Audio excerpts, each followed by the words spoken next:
Hello, a warm welcome to Dumi's Daily Grind. I am Dumi and I am excited to have you here with me today. I have established this channel to share my life experiences, drawing inspirations from personal experiences, wisdom gained from others, lessons learned over time, and insights gained, particularly focusing on sobriety, attaining inner peace, serenity, and overall mental well-being, with an emphasis on spiritual growth. If you resonate with this content, please consider liking this video and subscribing to the channel. Today I run through navigating change, providing practical strategies for moving through the stages of behavioral change. I will be doing so by using a short story and highlighting some areas where we need to recognize that change may be required for life improvement. Firstly, let me look at the definition of change. Now, change is a process of transition or transformation from one state, condition, or situation to another.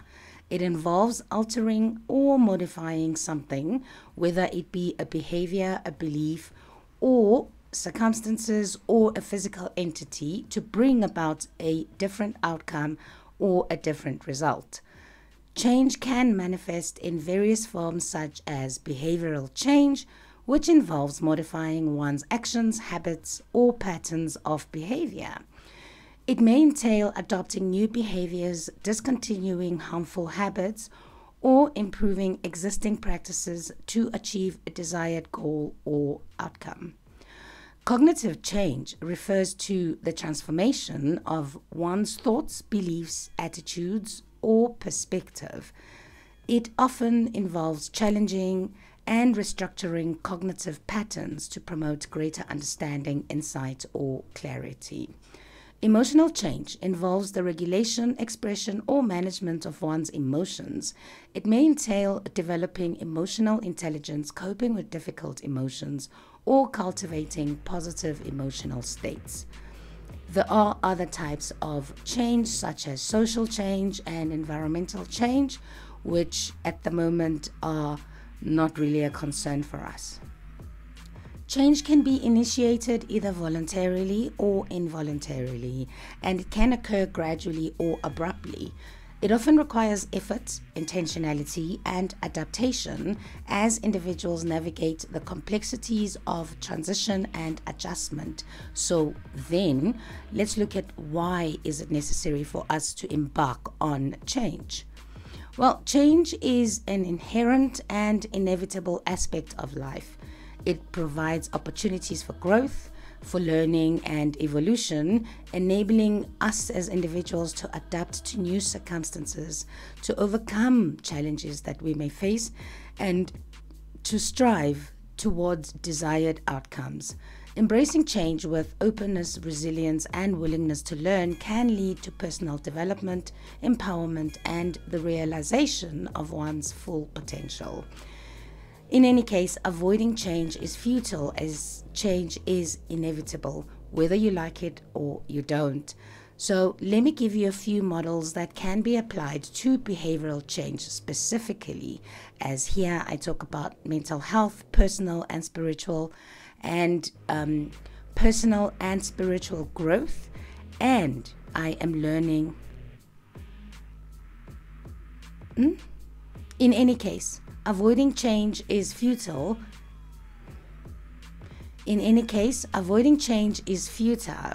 As change is inevitable, whether you like it or you don't. So let me give a few examples or a few models that can be applied to behavioral change specifically, as here we talk about mental health, personal and spiritual growth, and this is what I am learning, and I'm trying to achieve this change one day at a time. These models have been developed by various researchers, psychologists, and behavioral scientists. A quick mention of some of these models are the health benefit model, the theory of behavior model, the social cognitive theory by Albert Bandura, the self-determination theory, and the trans-theoretical model, TTM, which will be my main focus for today's episode. The trans-theoretical model was developed by a psychologist called James Prochaska and Carlo Di Clemente in the late 1970s and early 1980s, which proposes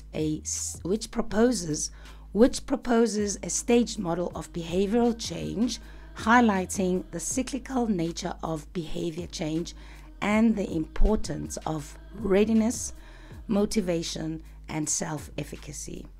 This model has been widely used in substance abuse treatment, smoking cessation programs, and other health behavioral interventions, showing effectiveness in promoting behavioral change and guiding intervention strategies. This model contains a typical six-stage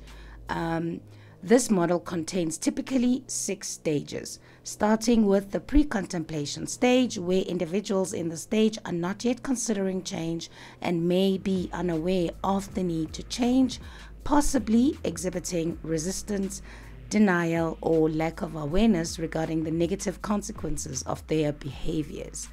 This is very common in cases of substance use disorders and addiction. When someone is in the stage, interventions may focus on increasing awareness, providing education to that individual, and enhancing motivation for the change to happen in that individual. Although whoever may be doing these interventions will experience a lot of pushback. The next one is the contemplation stage, where individuals are considering the possibilities of change but have not yet committed to taking any action. They weigh the pros and cons of changing their behavior and may experience ambivalence or uncertainty. These individuals may be assisted through the involvement of exploring the reasons for change, addressing the barriers to change, and enhancing self-efficacy. Once that is done, the individual then enters the preparation stage, where they have made a commitment to change and are preparing to take action in the near future. They may begin by taking small steps towards the change, such as setting goals, seeking support, or gathering information. It is important at this stage to focus on the development of coping strategies, building confidence, and setting realistic goals. Once goal setting is done, one can enter the action stage, where they can actively engage in modifying their behavior and implementing their change plan, making specific changes to their lifestyle, habits, and routines to support their goals, such as asking for help and seeking treatment. Now, at this stage, the individual must receive support. They must receive some reinforcement and skill building to maintain motivation and momentum towards this desired goal. The final step is the maintenance stage, where individuals have successfully changed their behavior and are working to sustain those changes over time. They may employ strategies to prevent relapse, cope with cravings or triggers, and integrate new behaviors.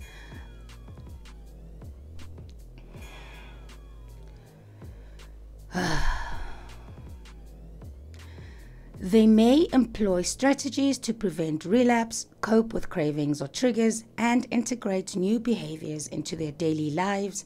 And interventions at this stage may focus on relapse prevention, enhancing self-efficacy, and promoting long-term adherence to healthy behaviors.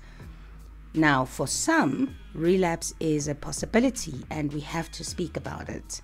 The relapse stage is a common occurrence in behavioral change process and may occur at any stage. Individuals may revert to previous patterns of behavior despite their efforts to change. Interventions in the stage or interventions following a relapse may involve re-evaluating one's goals, identifying the triggers, and revisiting strategies that are set out in the change process that were put together initially. These stages represent a cyclical process of behavior with individuals potentially moving back and forth between the stages as they progress towards a sustained change. And understanding these stages can inform the development and implementation of interventions which are tailored to the individual themselves, their readiness for change, and the support for the journey toward their behavioral change and their recovery. Now I'm going to look at a practical example for this process, and the practical example of overcoming addiction through these stages of change. And I'll use an example of a 35-year-old female who I shall name Tembeka, who finds herself at a crossroads.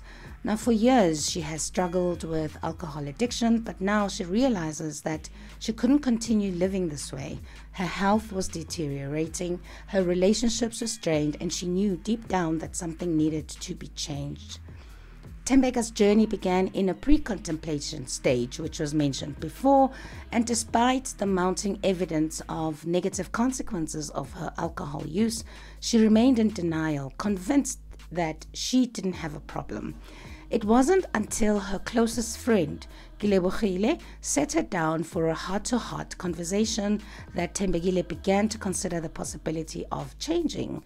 Gilebogile gently confronted Tembeka about her drinking habits, expressing concern for her well-being and offering support. Though resistant at first, Tembeka couldn't shake the feeling that maybe her friend Gilebogile was actually right. As Tembeka entered the contemplation stage, she found herself wrestling with conflicting emotions. On one hand, she yearned for a life free from the grip of alcohol. On the other hand, she feared the uncertainty of change and the challenges that lay ahead of her. She spent countless hours reflecting on her past, weighing the pros and the cons of continuing down the same path versus embarking on a new journey of sobriety. With Gilebogile's unwavering support, Tembeka eventually transitioned into a preparation stage. She attended her first Alcoholics Anonymous meeting, eager to learn more about recovery and connect with others who understood her struggles. She also sought out counseling towards addressing the underlying issues that contributed to her addiction, such as unresolved trauma and low self-esteem. Now, armed with newfound knowledge and determination, Tembeka began taking small steps towards change, setting boundaries with toxic influences and practicing healthier coping mechanisms. In the action stage, Tembeka fully committed herself to her recovery journey. She immersed herself in therapy, participating actively in support groups, and implementing strategies to avoid triggers and cravings. Each day brought its own set of challenges.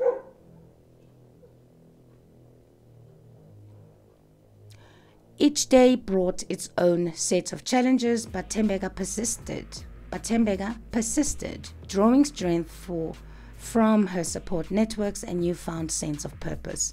She celebrated her victories, no matter how small they were, and learned from her setbacks, understanding that progress was not linear, but was part of the larger process of growth and transformation. As Tembeka entered the maintenance stage, she was happy about how far she had come in her sobriety journey, and she was very happy with her new normal. She cherished the newfound clarity, peace, and joy that filled her life. She remained vigilant and in safeguarding her recovery, attending regular meetings, practicing self-care, and nurturing healthy relationships. Though she knew that the journey was far from over, Tembeka felt a sense of pride and empowerment in knowing that she had the tools and support to navigate whatever challenges that lay ahead of her. She knows that this journey is a lifelong one. And now, in months following this commitment, she began to explore new hobbies and interests, rediscovering passions that she had long neglected during her years in addiction, reconnecting to friends and family that she had abandoned before, and she was able to rebuild trust and fostering meaningful connections in her life. Now, as Tembeka continued on her journey of recovery, she encountered various challenges and obstacles along the way, moments of temptation, and when she felt the pull of her old habits, and there were times when self-doubt really did creep in, threatening to derail her progress. She stayed strong and was able to deal with the challenges at that time, and she realized that recovery was not a destination, but rather a long life process. There came a time, however, where despite Tembeka's determination and progress, she faced another setback and experienced a relapse. All triggers did actually resurface, and despite her best efforts to resist, Tembeka found herself reaching for a bottle of alcohol. The relapse was very harsh on Tembeka, and it was a blow to her confidence and her resolve. She felt ashamed and defeated, questioning whether she was truly capable of overcoming her addiction to alcohol. But amidst the turmoil, Tembeka reminded herself that relapse was not the end of the world and not a sign of failure. However, it was an opportunity for growth for her. It was an opportunity for her to learn.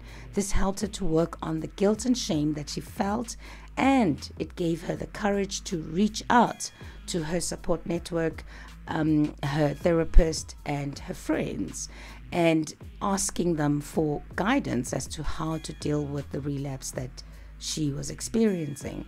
Now, she was reassured that her relapse didn't erase her progress or define her worth as a person. Instead, it served as a wake-up call, highlighting areas where she needed to strengthen her coping skills and her resilience. With renewed determination, Tembeka was able to recommit herself to her recovery journey once again. She revisited the strategies that had helped her in the past, doubling down on therapy sessions, attending more frequent support group meetings, and practicing mindfulness techniques to manage her stress and cravings, and to build her relationship with her God of her own understanding. Through the process of relapse and recovery, Tembeka gained valuable insights into her triggers and vulnerabilities. She did manage to identify the patterns of behavior that led her to the relapse and was able to develop healthier ways of coping with stress and navigating emotions. Tembeka also learned to be more forgiving and compassionate towards herself, understanding that setbacks were a natural part of life and did not diminish her progress or her potential growth. She then emerged stronger and more resilient from her relapse. She became an even greater source of inspiration from others who are still struggling with addiction to alcohol or any other substances. She was able to share her experience openly and honestly, and advocating openly and honestly, and persevere through the adversities. Now, Tembeka's story highlights the importance of relapse prevention strategies. Let us not forget that, such as identifying triggers, building a strong support network, and prioritizing self-care in maintaining long-term sobriety. Tembeka's journey of relapse and recovering served as a powerful reminder that addiction was a complex, multifaceted disease, but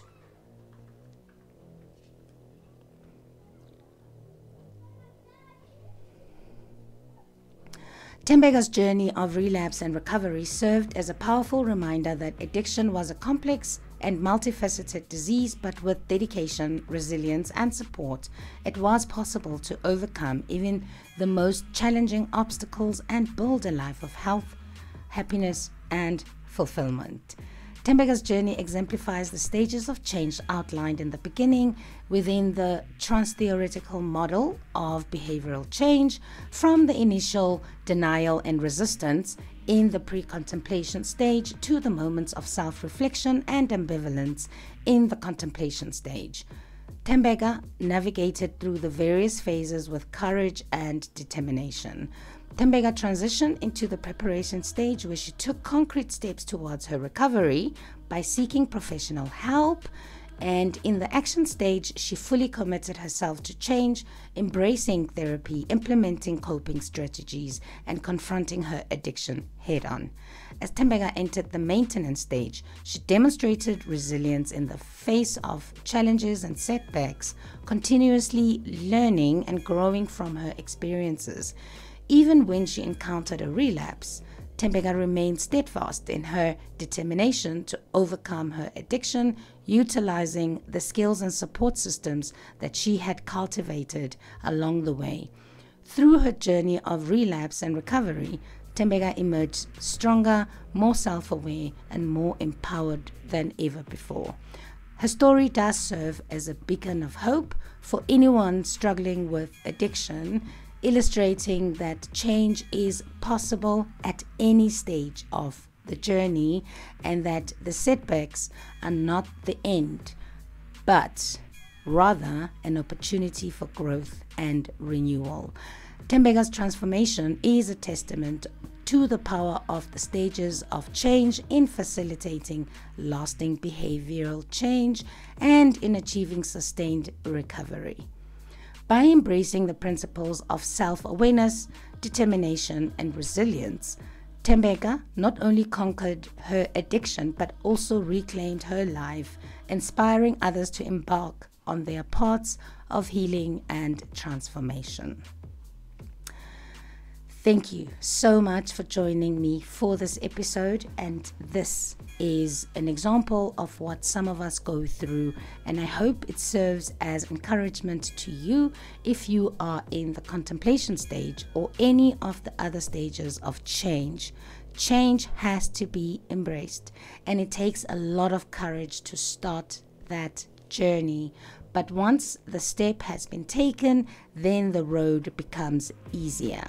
So I will see you in the next episode, and thank you so much for listening until the end. I appreciate you. Goodbye. Enjoy the rest of your day.